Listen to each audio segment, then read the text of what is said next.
అందరికి నమస్కారం।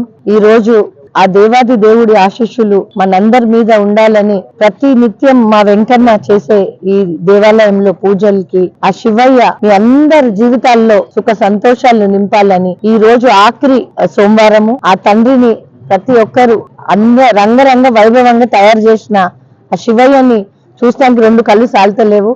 ఆ శివయ్య ప్రతి నిత్యం మనందరితో ఉండాలని మన కుటుంబంలో ఉన్న ప్రతి ఒక్కరికి ఆయన కోరుకున్న వరాలన్నీ ఇవ్వాలని నేను కోరుతూ ఈ రోజు మక్కన్ సింగ్ రాజ్ ఠాకూర్ గారు 19th మనందరం కార్తీక మాసం రాగానే సత్యనారాయణ వ్రతం చేసుకోవాలి అని కోరుకుంటా ఉంటాం। ప్రతి కుటుంబంలో చిన్న నుంచి పెద్ద దాకా చిన్నదైనా చేసుకుని ఒక 10 మందికి భోజనం పెట్టుకునే ఈ సత్యనారాయణ వ్రతంని కార్తీక మాసం అనగానే సత్యనారాయణ స్వామి గుర్తొస్తా ఉంటాడు। అదే విధంగా రాజ్ ఠాకూర్ గారికి కూడా ఒక రోజు చిన్న మనం 19th రోజు సత్యనారాయణ వ్రతం జొప్పించుకున్నామా అని నన్ను అడిగిండు।